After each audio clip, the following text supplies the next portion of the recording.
Nujakanagi singlono pai mapugning nungole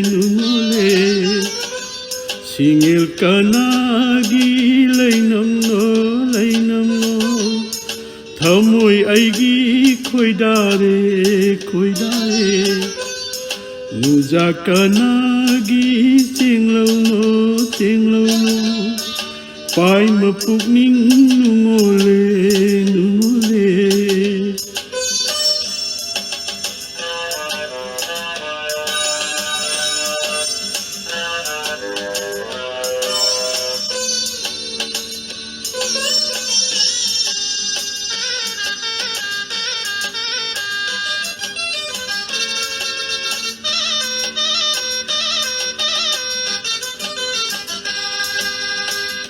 Koloi mabu pau hang hau de aina nungsirubana halure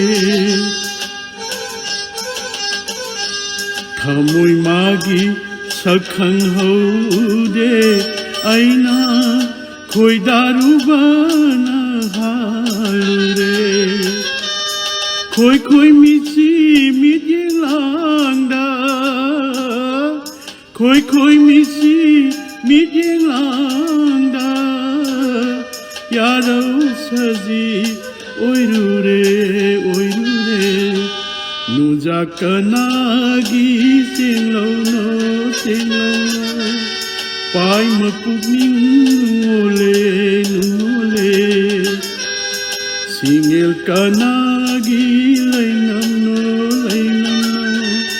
thamoi aigi khoidare nujakanagi singlono pai mapugning nungole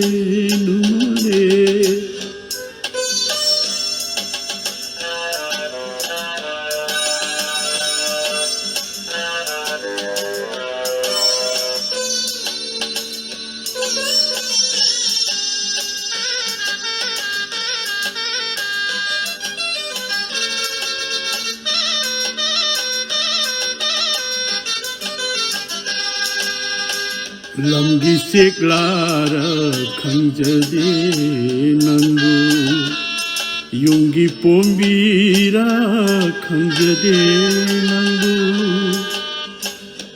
Lamgi seklara khangjade nangu Yungi pombira khangjade nangu Kari laikolgi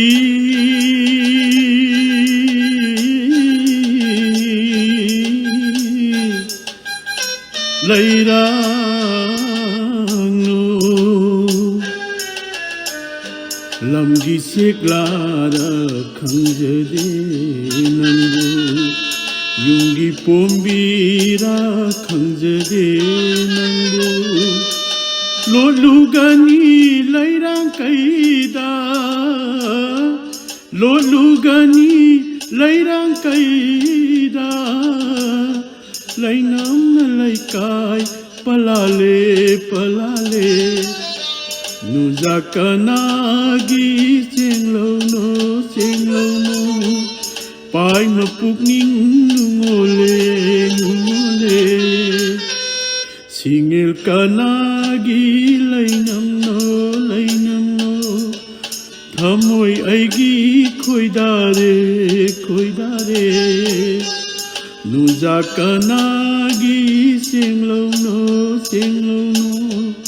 pai mapugning nungole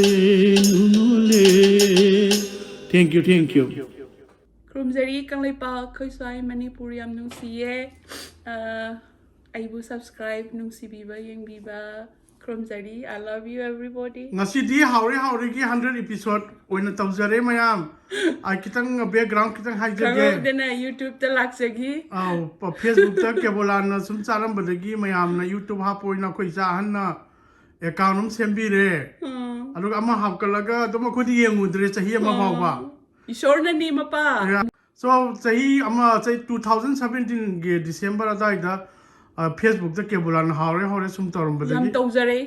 so คุยจานุปีฮันFacebook กันวันดา YouTube เตะการน้องหังบีเรดูก็อีพิโซดมันทักกันละคุยที่ช่วยเงี้ยงุดเรสเฮียมูเลยแล้วก็มาหน้าที่จะมาให้เก็บบุรันดีมาป้ามียามเองนี่มาเรียมเย็นนี่ให้ไอ้ดัสกันชัวร์เลยจะพูดน้ำมีจำจะนี่ยังตัวมันนี่ให้เลยแล้วกูนี่ยงการที่มียามน่ะ interest เลยละแม่อะไรกิจเฮียมามูเลยแล้วก็มาทั้งสุ่มฮับจารึกเป็นยังไงสิดีฮันเดอร์สุเร่ Thank you ทง everyone. มาทักปะเก็บปุ่น Yam nung siye. จามยังเข้มสูงเลย Thong ba diyam bamzeye. Thank you guys thank you everyone Sor si kay noy sor kuding makurumzari thazaba nung siba.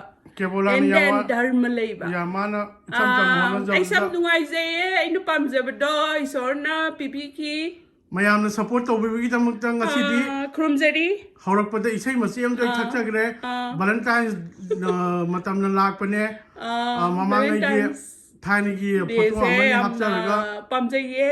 เขารักประเดี๋ยวอีใช่มันจุ่มมาเตรียมตัวกันเลย Haldi oy sale na oy ninge. มาปานจูสโนยามตาริงสิเจสโนกีพอตัวมันยับจ้าเลยแก Sasa na oy ninge nung ay tabakal lo pabataw moral pazaw and then hona bakal lo. โอเคงั้นสิที่ไกลๆนุ่มมายามหาวมาเนี่ย As isa tubina เย็นนะมาเย็นไทยมา na Spanish maker เนี่ย degi la phui romba khoi gi ka le pak to phang ma chaw hai do Nepali store da phang ni chaw hai chap ma ne ma pu อ๋อละพูไม่โย la น phui นะ ma la phui romba se khoi ma pa ya thabi ma ทำ cham พี่ pu สัมพูดเลยนะอะไร ai กิ ni น chak da nga le sing kre do ro sa hon je yam athu bi da ปานกับสปินัสกับขจิง the กับ main di spinach se pan se khoi ma pa na kui re le rak pa ปานของฝากยาดีไหม aro spinach ka khajing kha tha ga thong se ye ชินโกนนวัตาเลย yeng นะ bi ho thong bi hap ser ka ni ซาฮัน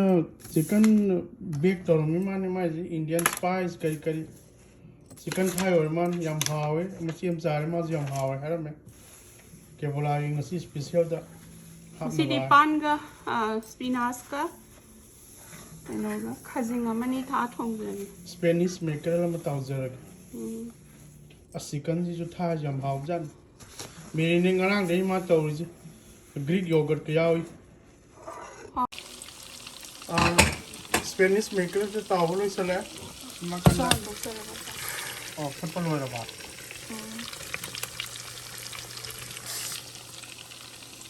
เดี๋ยวเขาก็มาเลย pan se mun jare degi nga sai gi khajing da thak chun jare ga อันนี้คือสปินัสที่เขาโกนข้างต้นเลยครับ spinach ti mulam dai da tak yam na kai no spinach yam phai hai ko and then yam mun ga je te ba ai di mun da pa me khoi ma pa ya mun ga ya di แล้ววันที่เราปั้นไว้ตัวเลย Haram.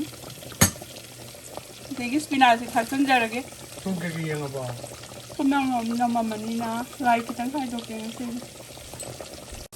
อร่อยไปจ้ะ aloi beta hapsa re siya thawa ni te cha ba sa ma gai na ma sun ta tham jare tho lau but at that can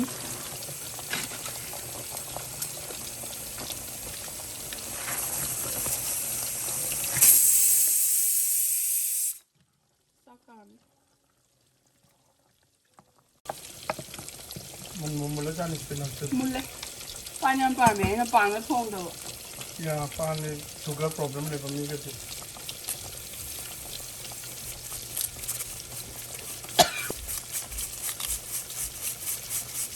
moroti ko ma thak jare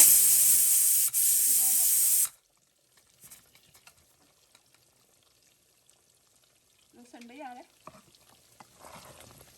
spinach mun sang ga di ai di saning da ba sab char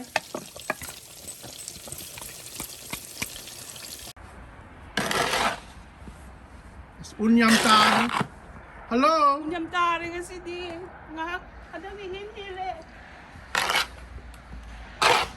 ยาอุ่นเครมตา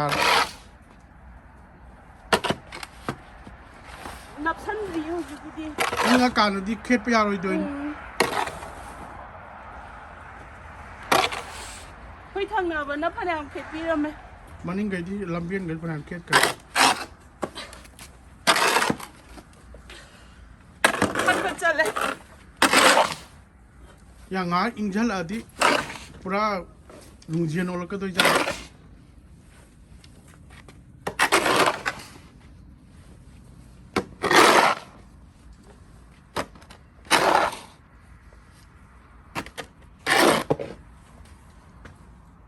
Why? Para ai tàu về cái gì? Ok. Ngasi đi. Xe em chú xe hậu đó ham cái. Hậu đó đó. Say the name and ngau zagi ba. Anh nói sao làm như này ya. Yeah, life is like that going on. Ado ngasi đi. Unda suyam na photo nam jaru re. Photo mani hap sa. Nang khong maton se singkhalle. Ado ngasi ki phi se gi ipa han gi chanupi na pibiram bane lai ki dre. As phazadra. Ang kasi di yellow nga tari hema mga Moi siya. rang phi illi kai wakal nuai ye. Okay. Life is like that going on. Ngasi di hezang matel yam taure. Sa thoi bina mapana and then thabi sampuchan chajage.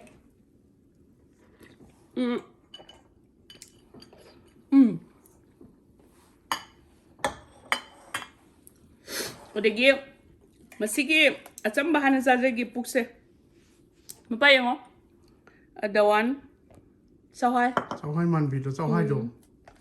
Akhoi Nepal store de am phang le me aina Manipur de gi ang hura laga marupu badiya damni na Ya Indian store di sa how di pang phang di. phang di sungwa phang de Nepali di yam sa le rame. karo khabi ne karo khabi yam sa jare Kasi di sa lama ba kayo no pa kat to di man. Sak di yam sa ro man nam sing yam sa. Isa han na nangi spinach ka pan ka khajing ka thong yam hawe hai ri. aina pan yam thong de ne am saung ne ye khoi mong da aina su dong dong da ba Pan di sugar le ba problem le ba di. Pan ka sa ko like pa. aina spinach su thaksel le khazinga Ya ko isa han na special ngasi special episode ki semam bani. Chicken thai grill tor mani man. pai ngo khazing yam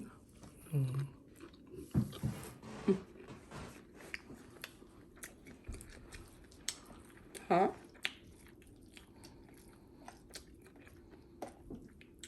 cosa dia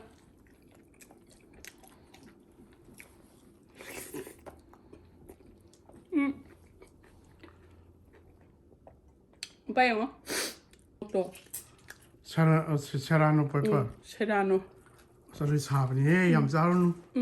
Mungkin mau am sering ya. Ini ngadi kerja pura, pujara. Mau di lapui rombe awri. Kau mau pal lapui rombe ampa me. La pu ka mangan ni ro mu ju hawi ni. Kau na ini sak dengan je.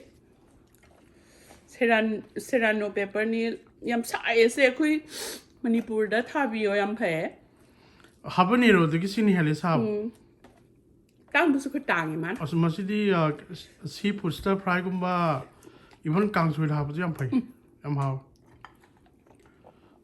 Marui na moro me fa hawi ma pa.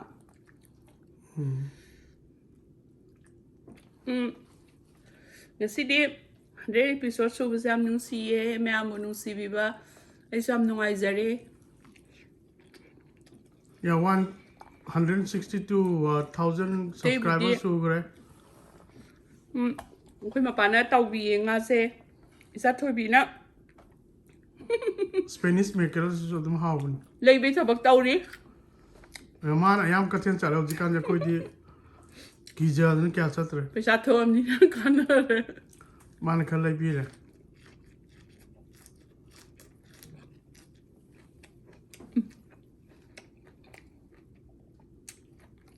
Si mana na pa.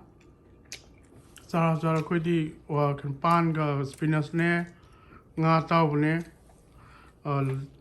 la phui rom bu ne ta khai gre. Pan ja won pa da. Lei ra ka thamak kui da. As pan ai ka thi To nga. bazar sa pan lai ja ne. Ini sedang dong dah. ꯄꯥꯟꯁꯤ ꯃꯥꯗꯤ ꯀꯌꯥ ꯄꯥꯝꯃꯦ ꯇꯧꯕꯗꯤ ꯑꯍꯜ ꯂꯃꯟ ꯍꯥꯏꯕ ꯋꯥ ꯑꯃꯗꯤ ꯆꯨꯝꯃꯤꯀꯣ ꯄꯨꯖꯥꯔꯤꯅ No, no, no. ꯆꯥꯅꯤꯡꯕ ꯍꯦꯟꯖꯥꯡꯗ No, ꯊꯣꯡꯉꯦ no, no. ꯍꯥꯏꯕꯁꯤꯃꯗꯤ Mapa. ꯆꯨꯝꯃꯝꯅꯤꯀꯣ No, no, no. I don't think mapa. Pan chari sagam chaiba. ꯑꯩꯈꯣꯏꯗꯤ ꯁꯧꯒ꯭ꯔꯤ ꯌꯥꯝ ꯇꯣꯏ ꯊꯣꯡꯉꯦ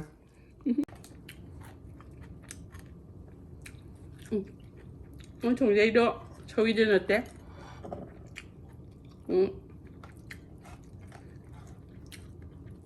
Ui saning ba thongjay no sawi mi. ꯐꯥꯒꯤ ꯇꯧꯕꯅꯤꯅ Ang chowi su natte.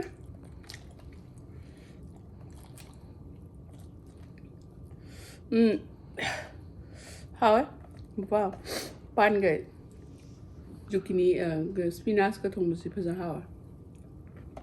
ꯌꯥ ꯉꯁꯤꯗꯤ ꯍꯦꯟꯖꯥꯡꯗꯣ ꯑꯍꯥꯎꯕ ꯉꯥꯛꯇ ꯇꯧꯔꯦ ꯌꯦꯟ ꯑꯃꯁꯨ ꯂꯩꯔꯦ ꯊꯥꯏ ꯕꯦꯛ ꯇꯧꯔꯦ ꯑꯗꯒꯤ ꯁ꯭ꯄꯦꯅꯤꯁ ꯃꯦꯀꯔꯁ ꯌꯥꯝ ꯍꯥꯎꯔꯦ Sade mapa. Anya ꯏꯆꯥꯅ ꯌꯥꯔꯝꯕ ꯆꯤꯛꯀꯟꯗꯨꯁꯨ ꯍꯥꯎꯕ꯭ꯔ ꯌꯦꯡꯉꯨ sabong khangde. Ai sa anh thong ba thak pa yam pamjay. ꯑꯁ ꯃꯥꯅ ꯑꯃꯨꯛ ꯍꯦꯟꯗꯣꯔꯤ ꯃꯃꯥꯗꯒꯤ ꯃꯥꯏ The ꯄꯦꯝꯃ thong nó lên đấy ngồi là cái máy chơi nó không đấy.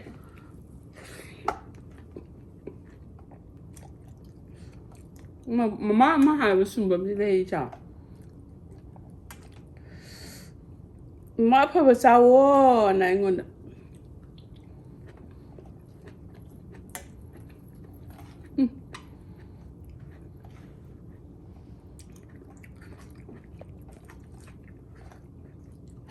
Mà nè anh đã thùng hết lên mấy cây rồi không đấy.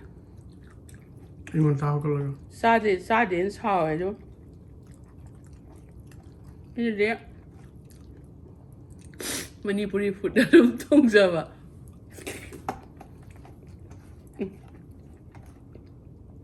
Hawin pa. Chicken లోతో Si isa tu bilera ini. Spanish makers yam hawin Masih thong pa thap ya ko le ja. pujari ngakta ne ko is ahiba ngakta tar Nuti ge thong ya.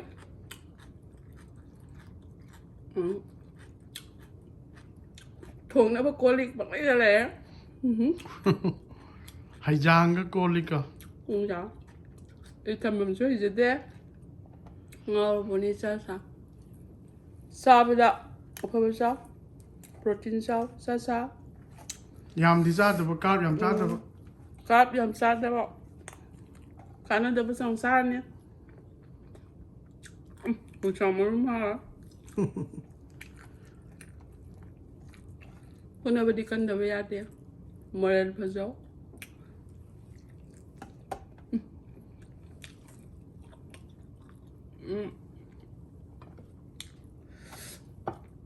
Noi dam senga bani walu ra bani live ta no gi section lo nungayo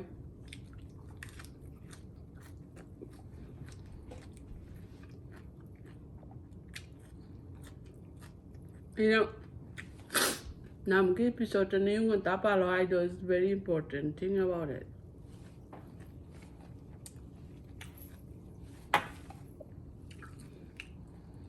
You know, ya Sase- sahi kuntra sudring the pan ba is kun important mga is perfect. matek chadradi angang se mangam dradi problem ni mama Ano kan hono tawa.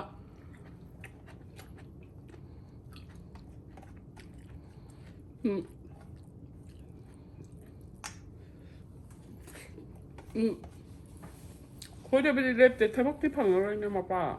So many people mi die. loina ma ki thok phangroi ta na Yeah. Chu yon gera. mapan da chalaga thabak toba yum No. da paisa thok na ba karba Hing na ba toba ta ba ni mi di sum yam khalakani ma pa siriam hao ini ma pa. government ki thabak ngai ba ti yara ro Spinach ka kino ka thong ma si di ai si lo sa jar ge. Ina pan sa ro se hydra. Oi ma khwa sa di. Isa thoi bi na ka bai thong ge. Ina khang de da. ꯑꯁ ꯑꯩꯈꯣꯏ ꯊꯣꯏꯕꯤꯅ ꯃꯊꯪꯗꯗꯤ ꯌꯥꯏꯉꯪ ꯍꯥꯞꯀꯅꯨ ꯍꯥꯏꯔꯝꯃꯦ ꯄꯥꯟꯒꯤ ꯃꯍꯥꯎꯁꯦ ꯍꯥꯠꯂꯦ ꯃꯥ ꯍꯥꯏꯕ ꯏꯃꯥ ꯏꯄꯦꯝꯃ ꯍꯩꯕꯅ ꯁꯤꯡꯕꯅ ꯃꯊꯪꯗꯗꯤ ꯌꯥꯏꯉꯪ ꯍꯥꯞꯄꯅꯨ ꯉꯥꯔꯤ ꯑꯣꯏ ꯍꯥꯞꯄꯣꯏ ꯐꯥꯕꯧ ꯉꯥꯔꯤ ꯑꯣꯏ ꯍꯥꯞꯄꯣ ꯍꯥꯏꯔꯝꯃꯦ ꯄꯥꯟꯒꯤ ꯃꯍꯥꯎꯁꯦ ꯍꯥꯠꯈ꯭ꯔꯦ ꯌꯥꯏꯉꯪꯅ ꯃꯅꯤꯄꯨꯔꯤꯗꯤ ꯃꯥꯅ ꯍꯦꯟꯅ ꯈꯪꯈ꯭ꯔꯦꯗ ꯆꯥꯕꯒꯤ ꯃꯔꯝꯁꯤꯗꯤ ꯏꯃꯥ ꯏꯄꯦꯝꯃ ꯅꯨꯡꯁꯤꯌꯦ ꯆꯥꯕꯁꯤ ꯏꯝꯄꯣꯔꯇꯦꯟ ꯑꯩꯈꯣꯏꯒꯤ ꯒꯪꯒꯥ ꯄꯥꯟ ꯍꯥꯏꯌꯦ ꯁꯨꯛ ꯆꯥꯎꯋꯦ ꯃꯄꯥ ꯑꯁ ꯊꯣꯠ ꯊꯣꯠ ꯂꯥꯎꯖꯥꯠꯅꯤ ꯒꯪꯒꯥ ꯄꯥꯟꯃꯨꯛ ꯍꯥꯎꯕꯗꯤ ꯂꯩꯇ꯭ꯔꯦ ꯑꯗꯨꯒ ꯑꯩꯅ ꯅꯣꯡꯃ ꯊꯣꯡꯉꯦ ꯑꯁ ꯒꯪꯒꯥ ꯄꯥꯟ ꯆꯥꯔꯗꯤ ꯆꯦꯡ ꯀꯤꯂꯣ ꯑꯃꯗꯤ ꯆꯥꯅꯤ ꯁꯨꯛ ꯆꯥꯎꯋꯤ ꯃꯄꯥ ꯑꯩꯈꯣꯏ ꯍꯤꯡꯒꯣꯜꯗꯒꯤ ꯇꯥꯟꯕꯗꯣ ꯑꯩꯈꯣꯏ ꯄꯥꯕꯅ ꯒꯪꯒꯥ ꯄꯥꯟ ꯇꯥꯜꯂꯨꯆꯣꯅꯦ ꯍꯥꯏ ꯑꯗ ꯑꯩꯈꯣꯏ ꯏꯃꯥꯗꯣ ꯗꯥꯏꯕꯦꯇꯤꯁꯅꯤꯅ ꯒꯪꯒꯥ ꯄꯥꯟꯗ ꯁꯨꯡꯄꯤ ꯄꯤꯖꯗꯤꯌꯦ ꯅꯣꯡꯃꯗꯤ ꯆꯥꯎꯗꯦ ꯏꯃꯥ ꯍꯥꯏ ꯑꯁ ꯈꯨꯍꯥꯎ ꯆꯥꯗꯦ ꯅꯨꯡꯁꯤ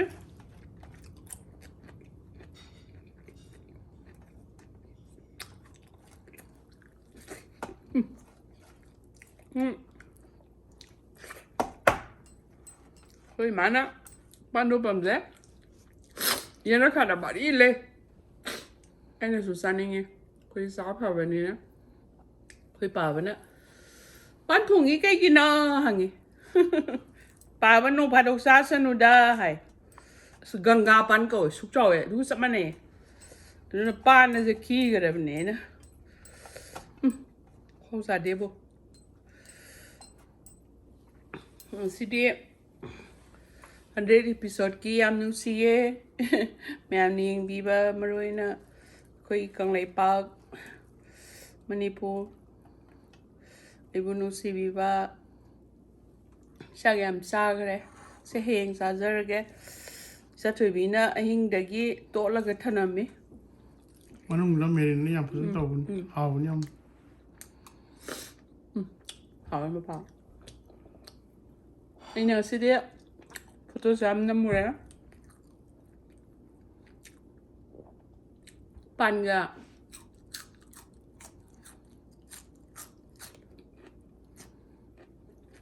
ꯄꯤꯅꯥꯁꯀ ꯑꯃ ꯊꯣꯡꯖꯩ ꯑꯩꯈꯣꯏ ꯃꯄꯥꯒꯤ ꯂꯐꯨ ꯈꯔ ꯏꯔꯣꯝꯕꯤꯌꯦꯅ ꯑꯩꯈꯣꯏ ꯃꯄꯥ ꯂꯐꯨ ꯏꯔꯣꯝꯕ ꯌꯥꯝ ꯄꯥꯝꯃꯦ ꯍꯥꯎꯋꯦ ꯑꯩꯈꯣꯏ Life is going on. Khara phaba chabiba noma nomagi count tawbiyo. Holy la khangho jamane.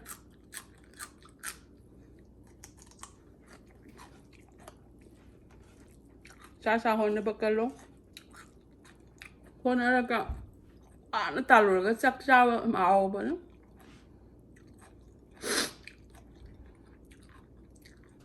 Mina labukda thabuk sururaga chak chabada hawbado.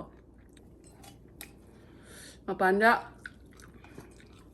ꯎꯟꯒꯁꯦ ꯌꯥꯝ ꯈꯣꯠꯂꯨꯔꯦ ꯎꯟ ꯈꯣꯠꯆꯔꯨꯔꯦ ꯑꯗꯒꯤ ꯑꯩꯅꯁꯨ ꯈꯔ ꯈꯣꯠꯂꯦ ꯃꯥꯅꯁꯨ ꯈꯔ ꯈꯣꯠꯈ꯭ꯔꯦ ꯇ꯭ꯔꯦꯟꯃꯤꯜꯗꯁꯨ ꯈꯔ ꯇꯧꯖꯔꯨꯔꯦ ꯑꯩꯁꯨ ꯍꯥꯎꯋꯦ ꯃꯄꯥ ꯃꯤꯑꯣꯏꯕꯁꯦ ꯊꯕꯛ ꯁꯨꯗꯅ ꯆꯥꯕꯗꯤ ꯍꯥꯎꯇꯦ ꯁꯨꯔ ꯆꯥꯕꯗꯤ ꯍꯥꯎꯋꯦ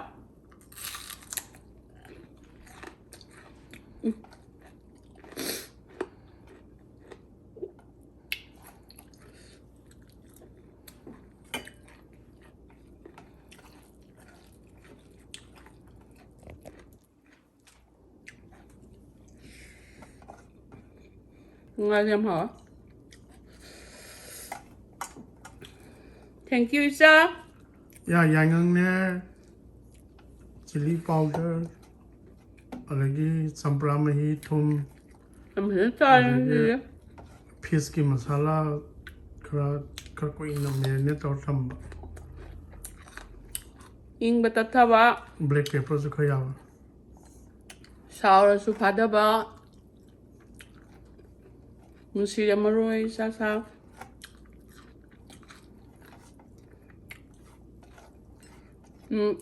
Khwaidagi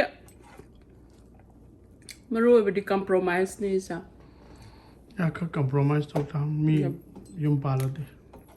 The main thing, compromise. Compromise is that yana ba. Ani yana ba. Takale.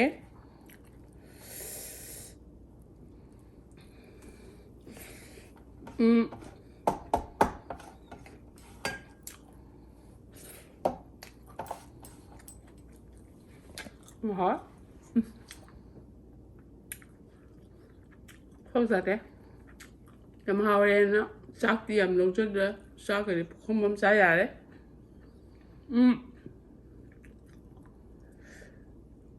Lại sẽ cái sự thì sao sao? Hành thơ patient labor, compromising spirit labor, and then I get 100 episodes Haore Haore da day ki sai sak pa thong ma thak pam thagal he am nu sie khang le pa maroi na Manipur Thank you guys. cham cham ba koi di kok de yaw gra bani zin de yaw gra bani aduna yam nu si bi ba yam nu sie khang le pa Manipur khurumjari khoi loina Kurumjari guys. khurumjari Thank you.